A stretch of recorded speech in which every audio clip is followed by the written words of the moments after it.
If you could make one move as the GM, what would that move be? Also, thoughts, initial reactions to the slow start for the 2024 season from the loudest of loud fans, loud Marlins fan in the house. Tons to get into. Literally, this is Locked On Marlins. You are Locked On Marlins, your daily podcast on the Miami Marlins. Part of the Locked On Podcast Network, your team every day.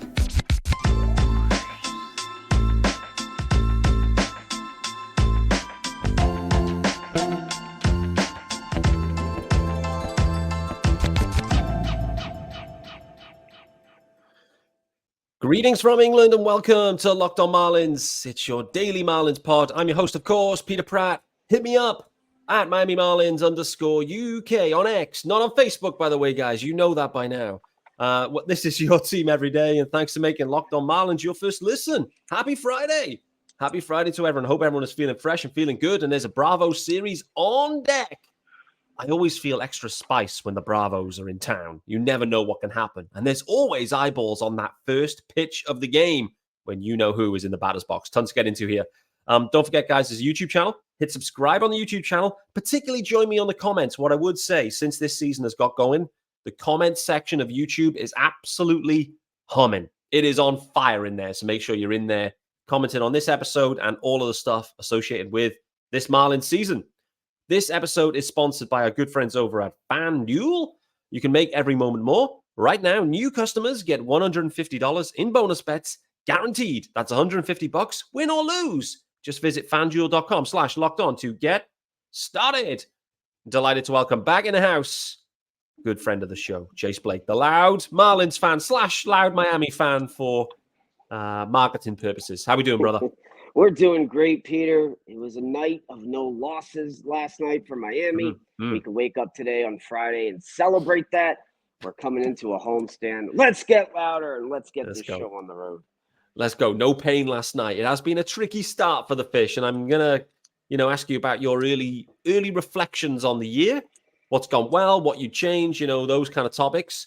What I did want to ask you though, considering the Marlins are back at home for this series, I did want to ask you, and I'm pretty sure there was like some clip knocking around of you, the early atmosphere, how you describe the atmosphere with all of these musical instruments now allowed into Lone Depot. You've gone for the drums. They look a small set of drums, but how are you going back with the drums? And equally, what other musical instruments did you see on your rounds in Lone Depot? I have the little drum I purchased off a site for like $15. It was just something to bring. I did bring it to both games I attended over the opening homestand, the worst homestand in history. Regarding other instruments, I mean, we saw little flutes, we saw other drums, we saw a lot of jazzy instruments being played out there. I think I saw a saxophone, not sure, but man. To be honest with you, it's more people didn't follow suit. There were more fans, obviously, without instruments than there were in any section you really go into. So what they're trying to get out of it, which is that Latino feel, I want to say, where they saw during the World Baseball Classic, that did not happen over the first homestand. And maybe it would have if we won a game, but I mean, that is what it is. What about the rally towels? Because that was my main takeaway. They seem to work, to be honest with you. The color was not quite right. Like from when you're watching on the TV anyway, like a different color would have been good rather than just black. But the rally towels to me looked to be a nice addition, I think. Yeah, I mean, I love towels. It's always cool to have them. I've collected them over the years. I still have the one from the World Series in 2003 that I brought to the Friday games last year. But this year, they gave out this black towel. It's cool to wave in the air. Your arms get tired, but there was really no rallying. So, again, bad timing, and maybe they'll do blue next time. Yeah, maybe. I think the blue would have been a nice touch, but even so, it's good. Like the Marlins team, marketing guys, they're trying things. They're trying everything, seemingly, to get the juices flowing, get that atmosphere rolling. This is why I love having you on the show, mate, because I don't have the opportunity to go to the games like you do. And so it's great to hear your in-park experiences firsthand, which is great. Talk to me then about on-field product, mate. In terms of reflecting on the start, 2-11 to get this season rolling. You obviously went to a few games opening day. They haven't lost yesterday, and they ended in New York with a dub. What's been your kind of biggest top 1-2 takeaways from the start of this year? The pitching. It's all about pitching. And, going into the spring, you felt confident still, even without Sandy Alcantara, making up those 200 innings from the pitchers who really took a step forward at the end of last season or last season as a whole, like Braxton Garrett. Unfortunately, Braxton Garrett's injured. Eddie Cabrera's injured, give or take. Being what you're getting from AJ Puck, you're kind of excited to get Eddie back in the lineup in the pitching rotation at this point. Ryan Weathers has done really well. I mean, he did a good job in the Yankee game. He only gave up, I think, 1 run or maybe no runs. I forget. It's been a couple days. But, you got to get away from AJ Puck. He is surprisingly bad. Coming off spring, he was pretty good.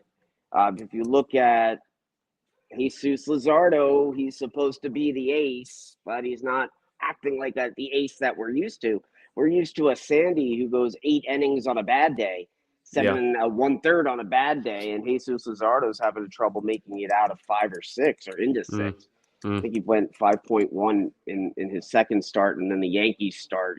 They pound on him every year. So really, on the field, I'm looking at from 2 aspects. One is pitching, and really, that was your strength. That's the backbone of this team, and the backbone is apparently broken.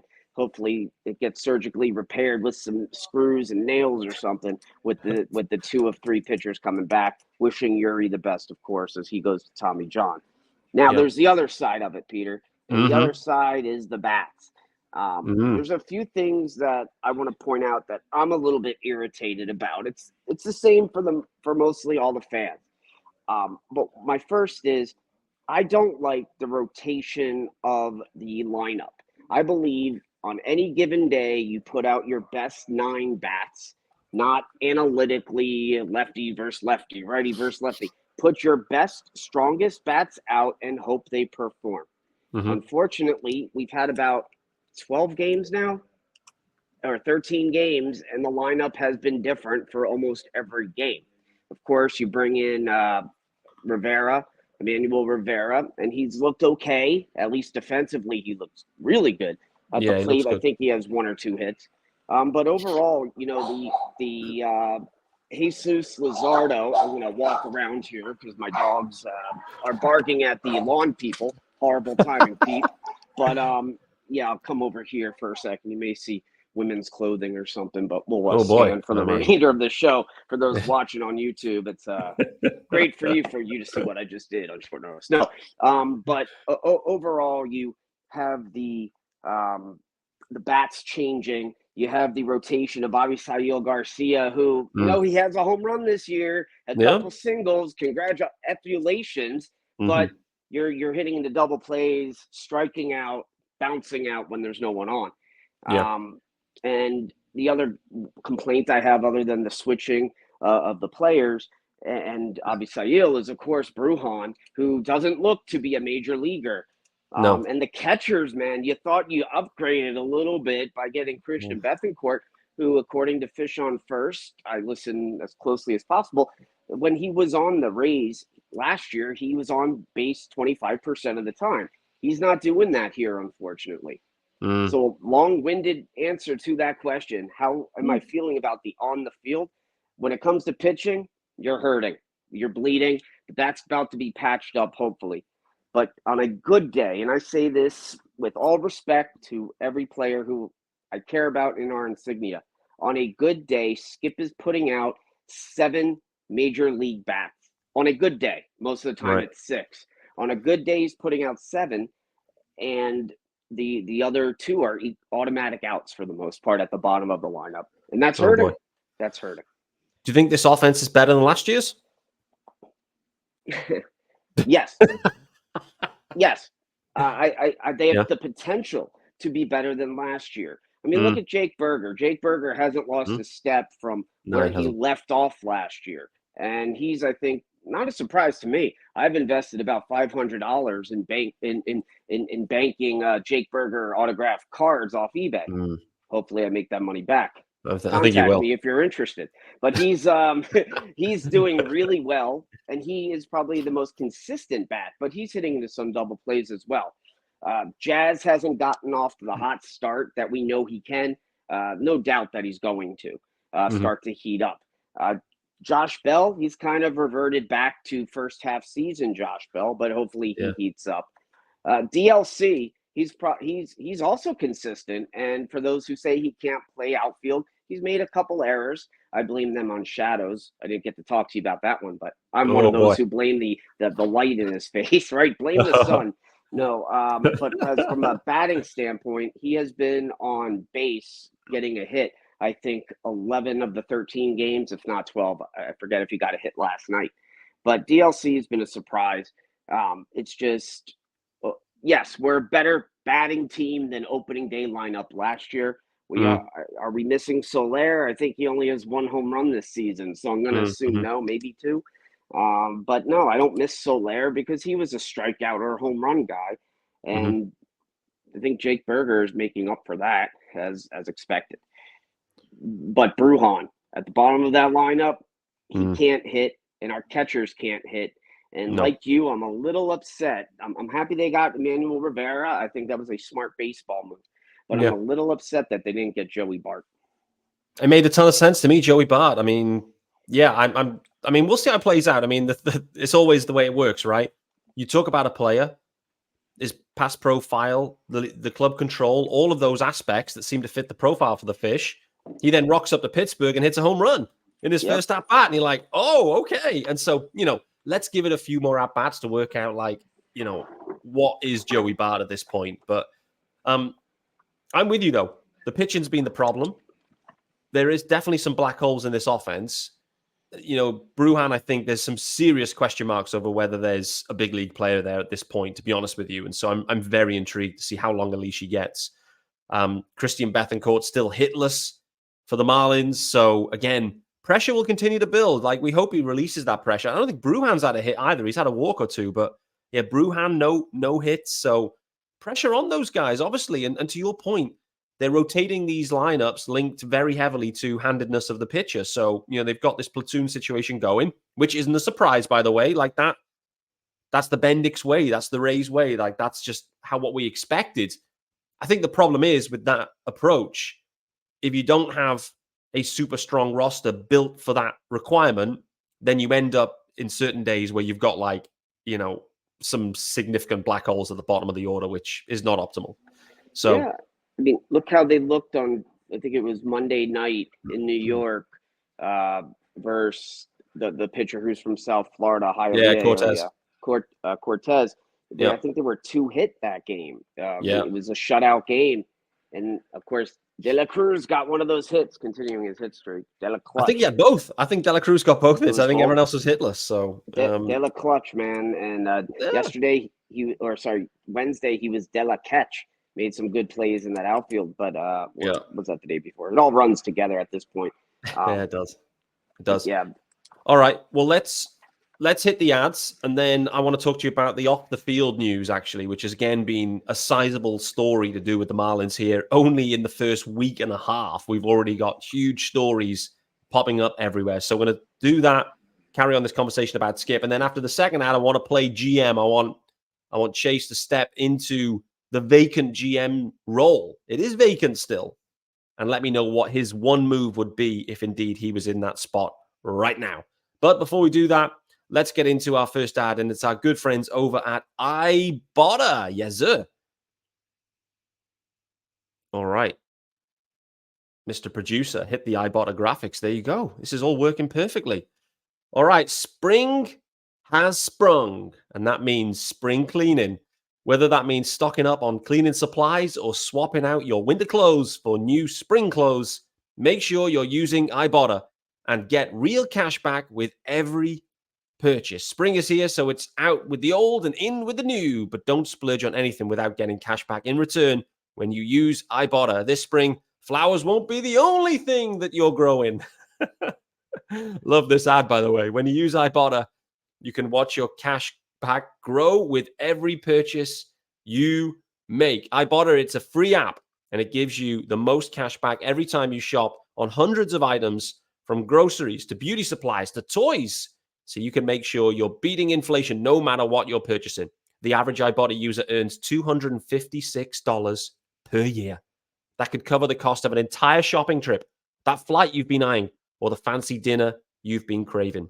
Other apps give you points that don't amount to much. With Ibotta, just add your offers into the app, upload your receipt, and get real cash that you can cash out to your bank account, PayPal, or gift cards. Join over 50 million users and earn cash back every time you shop from over 2,700 brands and retailers. That includes all your favorite grocery stores, Lowe's, Macy's, Sephora, Best Buy, and more. Right now, Ibotta is offering our listeners $5 just for trying the Ibotta app using the code LOCKEDONMLB when you register. Yes, you heard that right. You get $5 just for trying the app. And that code is LOCKEDONMLB. So just go to the App Store or Google Play Store, download the free Ibotta app, start earning cash back, and use the code again, LOCKEDONMLB. For those wondering how to spell Ibotta, is IBOTTA for Ibotta in the Google Play or App Store. And use that code LOCKEDONMLB.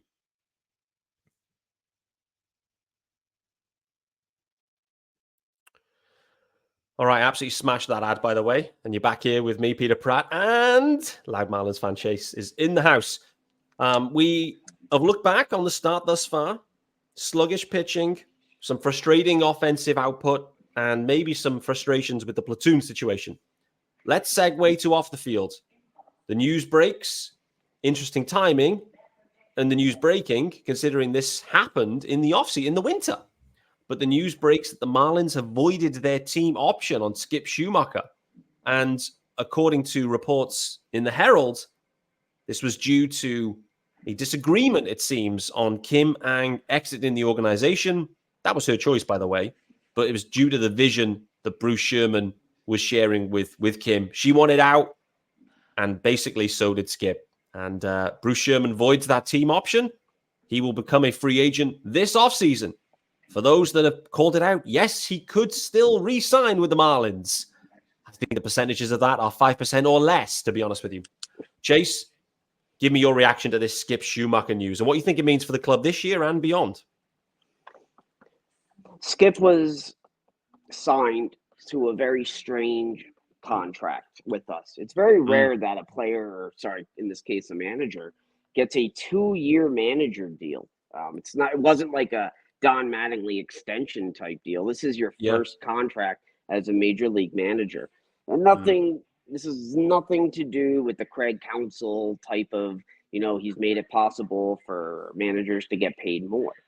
It's a very strange contract to begin with. And with the club option for the 3rd year, I think this is a very respectful move by the ownership. Bendix wasn't part of this, I don't think. I believe this was before he even signed as the president of baseball ops. It's a very respectful move between the ownership group and Skip. For Skip's part in this, look, he felt really comfortable with Kim Ng. She hired, and he wasn't even on the ownership's list. She brought this in out of left field. He just fit a great mold, and he sold himself to the ownership and Kim. But that 2-year deal, strange as it is, and maybe she knew she was not going to want to opt in at that point. Maybe that's why she offered it. Does it hurt us? I don't know, Pete. He's the manager of the year. But I want to look at a few live stats here. Between the first 20 games in 2023 and 2024, Skip really only has, I think, 5 victories and 15 losses. That's not how a team should start in any sport for any manager. And yes, he's manager of the year for the Marlins over accomplishments last year. But if he doesn't right this ship, he would have been on the hot seat to begin with, because maybe they wouldn't have picked up that option in general. Yeah. So how many wins does he as the manager mean? Last year, what was it? We were 16 games above what we were the year past, or something around that, 15, 16 games. Was it him or the players? Next year's roster is going to look totally different. We're not going to have Josh Bell. No matter what they do at the deadline, let's just say we're not going to have Josh Bell. We're not going to have Tim Anderson. They're going to have to find a shortstop. But the loss of Skip, the timing of the announcement's a little strange. I feel like the national media was adding insult to injury at that point. Yeah, me too. My question is for the local media or the local casters or like the Fish on First team, who are just kids for the most part. I mean, they're all in their 20s or younger. Craig Mish has said, "Look, I don't follow the team that closely, but I want to know why, like, Christina didn't break this news. She's your beat writer. How does she not have this? And why don't they attack the ownership, the leadership, for this information or question them after the fact?" I know he'll just give generic answers, but I think our media is part of the problem down here, as they don't ask or put any pressure on the leadership to not make moves like this. Maybe to make an extension offer now, right? Hey, Skip, we don't have that. Let's get you locked in for 10 years at a decent price. Overpay, because obviously the view of the future of this team didn't align with Kim, and who knows with him. But I'd like to see the media, Fish on First, give me a credential. Locked On, give me a credential. Let me ask the tough questions and get fired. But I'll last one session, but at least we'll get some answers out of it. But overall, how many wins is he worth? How many losses is he worth? Right now, the team's 2-11. He's on the hot seat in my mind, no matter what he did last year. Think he sees the year out? Yes. Yeah. I think, look, there's no reason not to unless he leaves. The team's not going to – they're losing him anyway. What would a firing do midseason if they're on track for like 10 total wins this season? But let's say they're at like 20-40 at some point down the road. Yeah. He's not going anywhere. Yeah.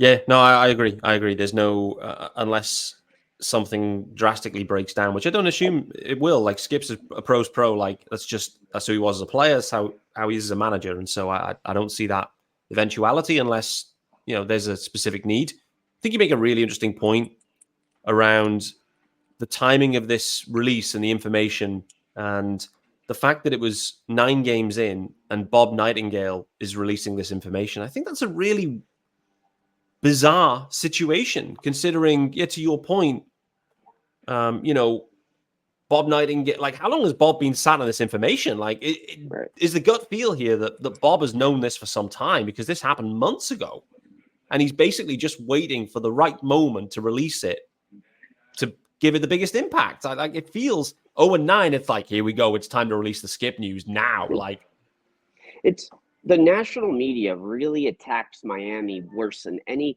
other team in the major leagues. Look, Oakland, they're not going to be in Oakland last year. You're not attacking their team or ownership. You've written the articles about it, but you're look even at the Athletic. I think it was Ken Rosenthal put out that article when we were 7 losses in after the homestand.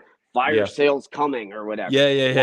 It's when the Cubs fire sold in 2021 at the deadline, when they got rid of Rizzo, got rid of I forget the other players. Was Bryant in that one as well? Baez, etc. They weren't attacked for the fire sale that they were going. All they did was focusing on where the players were going. Right, one went to New York, one went to the Yankees, one went to the Mets, and that they really attacked the players of where they were going to help those other teams win. But Cubs weren't attacked. If that was the Marlins, it was the Marlins at one point, right, in 2018. We get attacked so much worse than the rest of the national media do for other teams. Yeah. But I wanted to add one point before we move on from the Skip point of view. If he was successful this year, I believe he would have left anyway. I think there's going to be some openings closer to his home with team management that spends more money than we do. I thought he was going to be gone anyway, and that's why I thought that 2-year deal was weird to begin with. So yeah.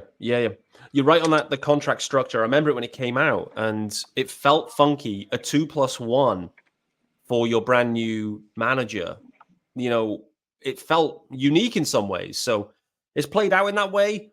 it is what it is. I think the Marlins media situation is probably a topic for another day, but a point I think well made. You were on there, I was on there. There was a space, after this news broke, and your sentiment was shared with quite a few of the speakers at that point. And I know, Alex Carver, Alex Krutchuk, the guys on there, from Fish on First were saying, listen, I think we acknowledge this, that the Marlins organization has a bit of a it's a bit of a softball city from the media. Like, no one's really challenging them.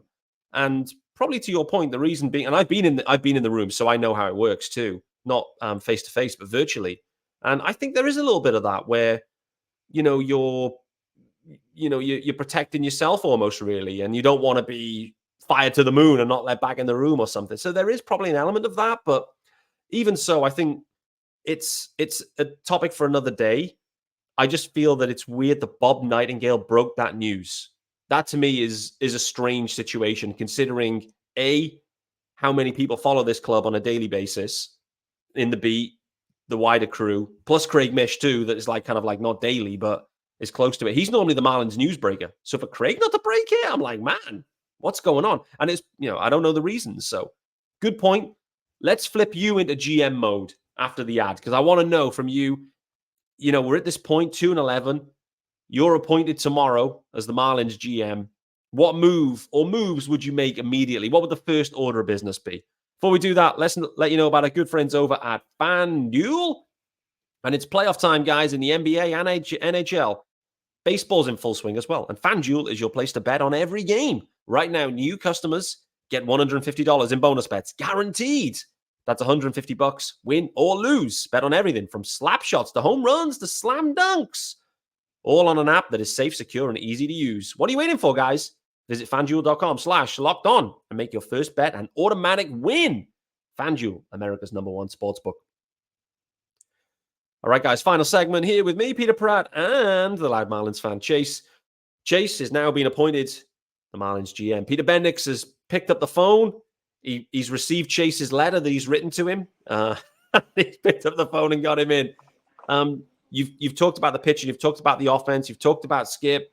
What's going to be the most impactful move that you look to make here if you were GM?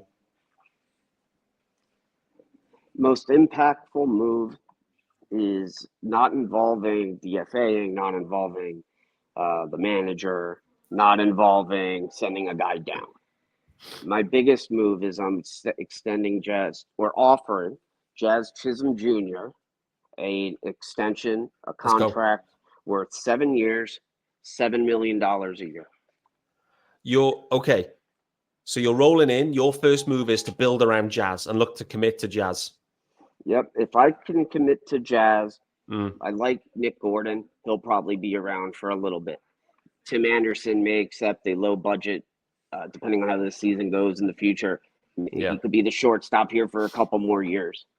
And Jazz, good or bad, injury prone or not, he is the heartbeat of my team. This is GM Chase talking. Yeah. This is what I say at the press conference. Jazz is the heartbeat of this team. Everything runs through him. If he's on fire, the team's on fire. When he's injured, the team's not as successful, and we need him on the field. With that being said, we have signed Jazz Chisholm to a 7-year, $7 million per year extension with the ability to get that up to 10 to 15 million as the length, as incentives based in the length of the career of the contract goes, with a club option in the final year, which won't be voided. and I think $7 million is a good starting point. Would he accept it? Does he think he deserves probably 10 to 15 when he becomes a free agent? Yeah, he'll think that. But as an injury-prone player, $7 million, knowing your own history per year, what is that? A $79 million contract? That's a lot of money. And I think that's my math right. And that's all 21. Yeah. So, $79 million is a lot of money to a 23-year-old, 24-year-old. And I would sign that contract. Maybe he'd want an out somewhere, like a Giancarlo Stanton type. After the 4th year, he has an option to opt out, but pay back some money or a buyout of some sort. But I'm signing him. Now, my second move, Peter, if I could continue. Let's go. I'm now going to go refocus on this year. I am going to bring up Xavier Edwards, and I'm cutting Vidal Brujan. That's my second move. And I could go on and on, but we don't have the time for that show right now. No, we don't. We don't for sure. I know Xavier Edwards is still not back to full health, but I know what you're saying. Effectively, when he's ready to rock and roll, Brujan, if things haven't improved, then he's going to be the guy to go. And I think, to be honest with you, that feels like super logical at this point. And I'm with you. I mean, you may have seen I tweeted about it the other day. Like, for me this season, wouldn't it just turn around if all of a sudden Marlins found a way to extend Jazz right now and just get something done? I think it'd be great. I think we're thinking along the same lines. I mean, I need to check the finer detail on your numbers here, but for me, it sounded like you're saying 7-year extension for Jazz, incentive based, probably appearance based, all the bells and whistles, but basically 7 years, 80 million with a few options layered in there, whatever it might be. Let's build around Jazz as the message that GM Chase Blake rolls out there with, which I can absolutely support. Listen, you rock in and say that's what I'm going to do. I'm all in, brother. I'm all in on that one. Great shout. We'll run out of time, so we'll end it there on that note. I think that is the perfect clip as well. We've had a presser. This is like Marlins media here with a presser here with the new GM announcing an extension for Jazz Chisholm Jr. What a stunner. Well, in that case, Peter, and I'm still GM, I'm going to say that you, as the media watching, should go to intheclutch.com/LMF. No matter if you're a fan of the Marlins or another team, you'll then have the option of typing in which team you want to look for shirts. I got all the Marlins shirts behind me. They are a big supporter of LMF. So I'd like it if those can go to that website, intheclutch.com. If you decide on any of these shirts or others, there's other Marlins shirts there. Please use code LMF at the end. And that is the end of this press conference. There you go. Nailed it. And there's a lot of shit. For those that are watching, we'll see there is a plethora of shirts, and they're looking loud. That's for sure, which is great to see. Guys, thanks for joining me on Locked On Marlins on Friday, the 12th of April. The Bravos are on deck. There could be fun and games as always. First pitch is always a fun one. A must-watch pitch. Ronald Acuna versus whatever starter's going for the Marlins, to be honest with you, is always, popcorn situation. So we'll wait to see on that one. Guys, we'll look forward to seeing you next week, unless there is breaking news. And if there's breaking news, there'll be a Locked On Marlins. Look forward to seeing you then. Appreciate the loud Marlins fan. See you next week.